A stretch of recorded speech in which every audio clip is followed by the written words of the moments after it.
Bonjour et bienvenue dans cette capsule où on va discuter de la relation entre les femmes et la chevalerie.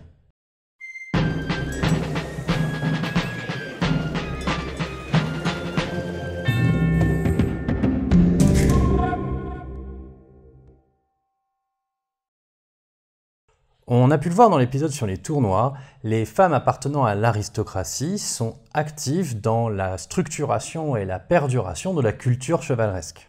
Ce qui pose la question de la relation que la chevalerie entretient avec les femmes et vice-versa. Bon, déjà, disons-le d'entrée de jeu, les femmes n'appartenant à aucun lignage notable, n'étant pas nobles pour simplifier, n'ont droit à aucune considération. Bien sûr, elles sont présentes dans l'imaginaire chevaleresque et ses romans, et bon, disons qu'on a pas mal de traces de diverses amourettes entre des chevaliers et des paysannes croisées sur le chemin. Mais quand on va un peu plus loin que ça, on voit bien qu'au-delà du sexe passager, elles n'ont pas droit à grand-chose. Et encore, on peut voir ça comme quelque chose de positif qu'en cas de consentement. Parce que bon, les viols, ça arrivait quand même à certains moments, et c'était parfois même utilisé à dessein durant les guerres. Mais pour les femmes plus puissantes, c'est une autre paire de manches. De fait, au Moyen-Âge, les femmes peuvent parfaitement avoir des titres et des vassaux. Elles ne sont donc pas passives.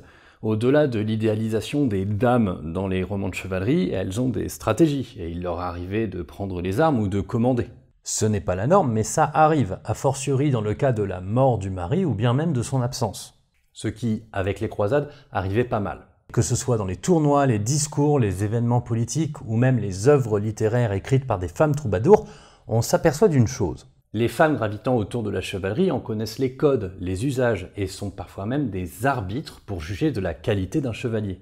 Elles s'adonnent aux mêmes activités, mais pas forcément à la même place. Contrairement à ce qu'on pourrait penser, la société aristocratique médiévale européenne ne séparait pas strictement les hommes et les femmes. Elles voyageaient, prenaient part aux banquets, accompagnaient leurs maris, ce qui a des conséquences quant à leur présence auprès de la chevalerie.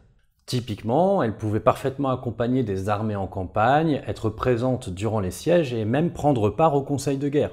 Elles participent même aux croisades, faisant vœu de pèlerinage, et certaines y meurent pendant des batailles ou bien des sièges.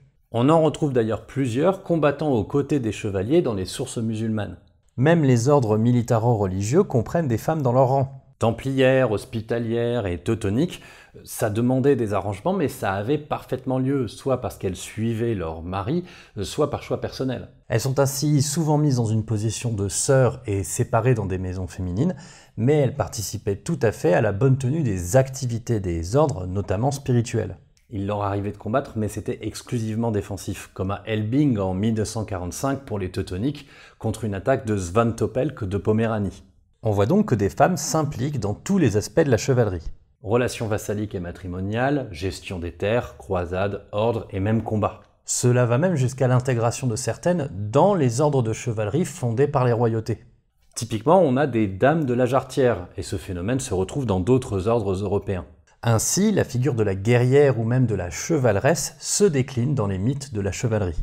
Donnant par exemple naissance aux 9 preuses à la fin du XIVe siècle, répondant ainsi aux 9 preux nés au début du même siècle. Ce qui ne doit pas effacer les femmes qui ont historiquement existé et qui ont effectivement combattu.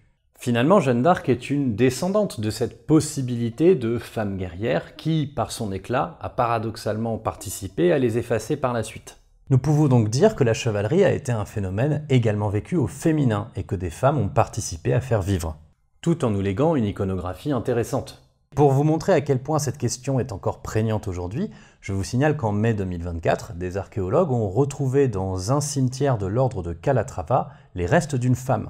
Et elle porte les mêmes blessures que les 23 chevaliers de l'ordre enterrés avec elle.